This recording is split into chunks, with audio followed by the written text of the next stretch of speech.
സർവമത സമ്മേളനം ഒരു ലോകഗുരുവിൻ്റെ മനസ്സിൽ ജന്മമെടുത്തൊരു മഹത്തായ ആശയമായിരുന്നു. ഇവിടെ മതത്തെക്കുറിച്ച് മുൻപ് സംസാരിച്ച സ്വാമികൾ പറഞ്ഞു, അതൊരു അനുഭൂതിയാകണം. ശ്രീനാരായണ ഗുരുദേവനെ പോലെ മതത്തെ നിർവചിച്ച മറ്റൊരു ഗുരു ലോകത്തില്ല. അഖിലരും ആൽപസുഖത്തിനായി പ്രയത്നം സകലവും ഇങ്ങു സദാപി ചെയ്തിടുന്നു, ജഗതിയിൽ ഇമ്മതം ഏകം.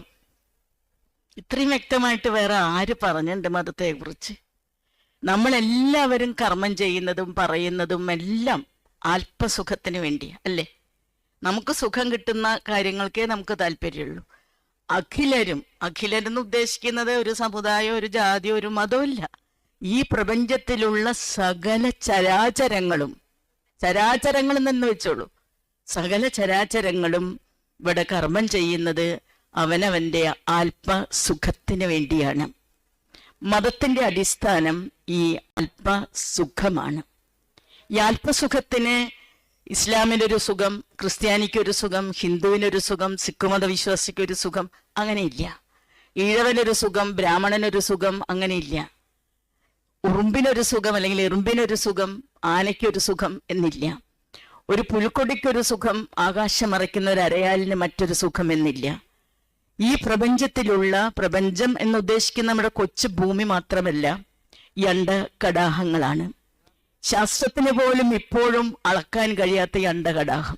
ഞാൻ വെറുതെ പറയല്ല, നമ്മളത് പത്രത്തിൽ ഇതേ വേറെ ഗ്രഹം കണ്ടെത്തി, വേറെ ഉപഗ്രഹം കണ്ടെത്തി എന്നത് ഇപ്പോഴും വാർത്തകൾ വന്നുകൊണ്ടിരിക്കുക. ഇപ്പോഴും ശാസ്ത്രം അളന്നു തീർന്നിട്ടില്ല. ശാസ്ത്രം ഇന്നോളം കണ്ടെത്തിയിട്ടുള്ളത് ഈ പ്രപഞ്ചത്തിന്റെ, ഈ അണ്ഡകടാഹത്തിന്റെ 4% മാത്രമാണെന്ന്. ഒന്ന് ആലോചിച്ച് നോക്കി, 4% ബാക്കി 96% ഈ ശാസ്ത്രം തന്നെ വിശേഷിപ്പിക്കുന്നത് ഡാർക്ക് മാറ്റർ എന്നാണ്. ഡാർക്ക് മാറ്റർ എന്ന് പറയുമ്പോൾ ആ വാക്കിൽ തന്നെയുണ്ട് അതിൻ്റെ അർത്ഥം, ഇരുണ്ട ഇത്, നമുക്ക് ആർക്കും പിടികിട്ടാത്തത്. അപ്പോൾ ഈ രീതിയിൽ കിടക്കുന്നതായ ഈ പ്രപഞ്ചത്തിന്റെ മുഴുവൻ സർവ ചരാചരങ്ങളും ആത്മസുഖത്തിന് വേണ്ടി കർമ്മം ചെയ്യുന്നു എന്നതാണ് ജഗതിയിലേക മതം. ഇത്രയും ഭംഗിയായിട്ട്, ഇത്രയും ആഴത്തില് ഈ ലോകത്ത്, ഞാൻ ലോകത്തെ എല്ലാ പുസ്തകങ്ങളും വായിച്ചിട്ടല്ല, എങ്കിലും എൻ്റെ അറിവിൽപ്പെട്ടിടത്തോളം ഒരു മഹാപുരുഷനോ ഒരു ആചാര്യനോ ഒരു ഋഷിയോ മതത്തെ നിർവചിച്ചിട്ടില്ല. അങ്ങനെ നിർവചിക്കാൻ സാധിച്ച മഹാഗുരുവാണ് ശ്രീനാരായണ ഗുരു. 924 അന്ന് ഈ മുറ്റം നിറയെ മരങ്ങളായിരുന്നു, മാവുകളായിരുന്നു. എനിക്ക് ഓർമ്മയുണ്ട്, ഞാൻ എൻ്റെ കുട്ടിക്കാലത്തൊക്കെ ഇവിടെ വരുമ്പോൾ ആ മാവിൻ തണലുകളായിരുന്നു ഏറ്റവും വലിയ സന്തോഷവും ആശ്വാസവും. ഇവിടെ എത്തുമ്പോൾ വല്ലാത്തൊരു നിർവൃതി, സ്വാമി പറഞ്ഞ നിർവൃതി ഇവിടെ വരുമ്പോൾ അനുഭവിക്കാറുണ്ടായിരുന്നു. ആ മാവിൻ ചുവള്ള ഒരു മാവ് പോലും മുറിക്കാതെയായിരുന്നു അന്ന് സർവമത സമ്മേളനത്തിന് പന്തല് കെട്ടിയത് എന്നാണ് എൻ്റെ അറിവ്. അങ്ങനെ ആ പന്തലിൻ്റെ മുമ്പിൽ എഴുതി വെച്ച വാചകങ്ങളോട് എല്ലാവരും പറഞ്ഞു, വാദിക്കാനും ജയിക്കാനും എല്ലാം അറിയാനും അറിയിക്കാനുമാണ്. ഗുരുവിൻ്റെ ആ വലിയ മനസ്സിൽ മുട്ടിട്ടൊരു ആശയമായിരുന്നു അത്. പലരും പറയുന്നുണ്ട് മാപ്പിള ലഹളയുടെ പശ്ചാത്തലത്തിലാണ് ഇവിടെ മതങ്ങൾ തമ്മിൽ ബഹളുണ്ടായി, ആശാൻ പോലും ദുരവസ്ഥയിൽ ക്രൂര മുഹമ്മദർ ചിന്തുന്ന ഹൈന്ദവ ചോര എന്നൊക്കെ ആശാൻ പോലും കവിത എഴുതി. ആ ഒരു കാലയളവിൽ 924 ഗുരു ഇവിടെ സർവമത സമ്മേളനം നടത്തുന്നത്. അന്ന് ഗുരുവിൻ്റെ ആശയത്തെ സ്വാഗത പ്രസംഗ രൂപേണ ഭംഗിയായിട്ട് ഇവിടെ ആവിഷ്കരിച്ചത് സത്യവ്രത സ്വാമികളായിരുന്നു. ഇന്ന് നമ്മൾ അനുഭവിക്കുന്ന ഏറ്റവും വലിയ ദുരന്തം അന്ന് ആ സ്വാഗത പ്രസംഗത്തിൽ സ്വാമി എടുത്തു പറഞ്ഞിരുന്നു. മതത്തിൻ്റെ കൂടെ മറ്റൊന്നും ചേർക്കരുത്, പ്രത്യേകിച്ച് രാഷ്ട്രീയം.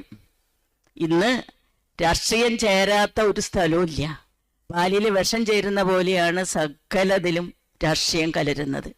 ആ രീതിയിൽ ഗ്രൂപ്പുകളായിട്ടും ഭിന്ന രീതിയിൽ നിൽക്കുന്ന ആ ഒരു കാലയളവിൽ ഇത്രയൊന്നും കുഴപ്പമുണ്ടായിരുന്നില്ല. എന്നിട്ട് പോലും ഗുരു അന്ന് ഇവിടെ വെച്ച് സർവമത സമ്മേളനം നടത്തി.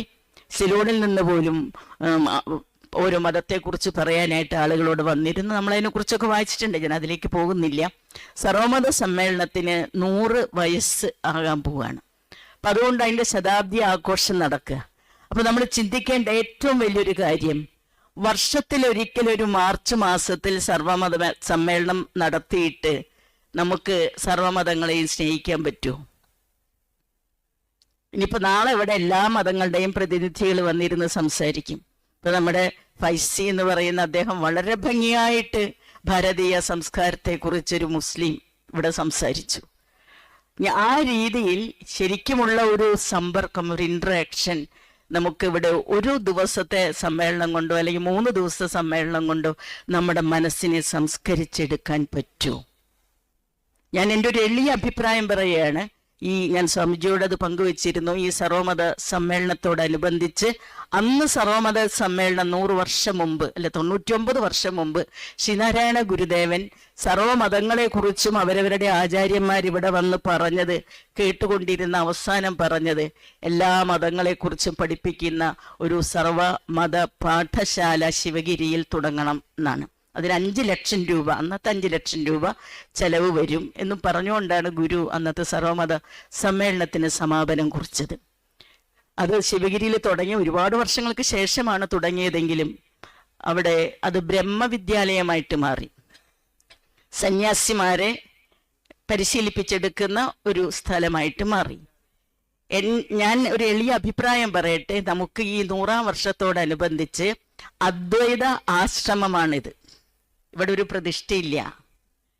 പ്രതിഷ്ഠയില്ല. ഈ മനോഹരമായ ആലുവ പുഴയുടെ തീരത്ത് അദ്വൈതത്തിന്റെ പുണ്യഭൂമി, തൊട്ടപ്പുറത്ത് കാലടിയിൽ ശങ്കരൻ ജനിച്ച, ശങ്കരനാണല്ലോ അദ്വൈതത്തിന്റെ ആചാര്യനായിട്ട് ചരിത്രം കൊട്ടിഘോഷിക്കുന്നത്. ആ ശങ്കരാചാര്യ ജനിച്ച കാലടിയിൽ അതിന് സമീപത്തുകൂടി ഒഴുകുന്ന ഈ ആലുവ പുഴയുടെ പെരിയാറിന്റെ തീരത്ത് ഗുരു ഇവിടെ സ്ഥാപിച്ചത് ഒരു ക്ഷേത്രമൊന്നുമല്ല, അദ്വൈത ആശ്രമം. ശാരദാ മഠത്തിന് ശേഷം അദ്വൈത ആശ്രമം. അരിപ്പുറം ക്ഷേത്രം, ശാരദാ മഠം, അദ്വൈത ആശ്രമം. ഒരു മനുഷ്യന്റെ വളർച്ചയത് ശിവനിൽ തുടങ്ങി ശാരദ എന്ന് പറയുമ്പോൾ വെറുതെ സരസ്വതി ഒന്നുമല്ല എല്ലാവരും പറയുന്ന മാതിരി. അത് ആത്മദർശനത്തിന്റെ, അറിവിന്റെ, ആത്മജ്ഞാനത്തിന്റെ അധിദേവതയാണ് ശാരദ. ശാരദാദീതി ശാരദ.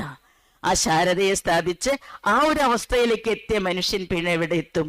അദ്വൈതത്തിലെത്തും. ആ അദ്വൈത ഭൂമിയായിട്ടാണ് ശ്രീനാരായണ ഗുരുദേവൻ ഈ ആശ്രമത്തെ കണ്ടത്. അപ്പൊ ഇവിടെ വെച്ച് എല്ലാ മതങ്ങളുടെയും ഗുരു പലപ്പോഴും പറഞ്ഞിട്ടുണ്ട്, സർവമത ഗ്രന്ഥങ്ങളും ശേഖരിച്ച് വെച്ച് പഠിപ്പിക്കണം. ക്ഷേത്രത്തോടനുബന്ധിച്ചാണ് പറഞ്ഞത്. പക്ഷെ അങ്ങനെ ഒരു ക്ഷേത്രത്തിനോടനുബന്ധിച്ചും സർവമത ഗ്രന്ഥങ്ങൾ ശേഖരിച്ച് വെച്ച് പഠിപ്പിക്കുന്നില്ല. നേരത്തെ പ്രബോധാനന്ദ സ്വാമി വളരെ എന്താ പറയുക, ഹൃദയസ്പർശിയായ ഒരു പോയിന്റ് ഇവിടെ കാണിച്ചു. ബലിക്കല്ലുകൾ സ്ഥാപിക്കാനപ്പോൾ തുടങ്ങുന്നത്. സർവമത ഗ്രന്ഥങ്ങൾ ശേഖരിച്ച് വെച്ച് പഠിപ്പിക്കുന്ന ഒരു ക്ഷേത്രവും ഇന്ന് കേരളത്തിലുള്ളതായിട്ട് എനിക്കറിയില്ല. അപ്പോൾ ഞാൻ സ്വാമിജിയോട് പറഞ്ഞ അഭ്യർത്ഥന, ഒരു അപേക്ഷ ഇതാണ്: ഇവിടെ ഒരു വലിയ ലൈബ്രറി സ്ഥാപിക്കണം. സർവമത ഗ്രന്ഥങ്ങളും അവിടെ ശേഖരിക്കണം. ഇവിടെ മാസത്തിൽ 1-2 തവണ ഓരോ മതത്തെക്കുറിച്ചും ഇവിടെ ക്ലാസ് എടുക്കണം. അതിന്റെ ആചാര്യന്മാര്, ഇപ്പൊ ഏത് മതത്തിന്റെ ആയാലും, ക്രിസ്തീയ ആചാര്യന്മാരായാലും, ഇസ്ലാം മതത്തിന്റെ ആചാര്യന്മാരായാലും, ഹിന്ദു മതത്തിന്റെ ആചാര്യന്മാരും, ഇനി ആരെല്ലാം നമുക്ക് കിട്ടുമോ അവരിവിടെ വന്ന് ക്ലാസ് എടുക്കണം. ജാതി മത ഭേദമെന്നെ ഇവിടെ വന്നിരുന്ന് നമ്മളത് ശ്രവിക്കണം. അങ്ങനെ പല മതസാരവും ഏകം എന്ന് ഗുരു പറഞ്ഞത് ഉൾക്കൊള്ളാനും ആ ഒരു അവസ്ഥയിലേക്ക് നമ്മുടെ ഇടുങ്ങിയ മനസ്സിന്റെ മതിലുകൾ പൊളിച്ചു കടഞ്ഞ് വിശാലമായൊരു ആകാശമാക്കി നമ്മുടെ മനസ്സിനെ മാറ്റാനും നമുക്ക് സാധിക്കണം. സർവമത സമ്മേളനത്തിന്റെ 100-ാം വർഷം ആഘോഷിക്കുന്നതിന്റെ പ്രധാന ലക്ഷ്യം ഇതാകട്ടെ എന്ന് ഞാൻ ആത്മാർത്ഥമായിട്ട് പ്രാർത്ഥിക്കുകയാണ്, ആശംസിക്കുകയാണ്.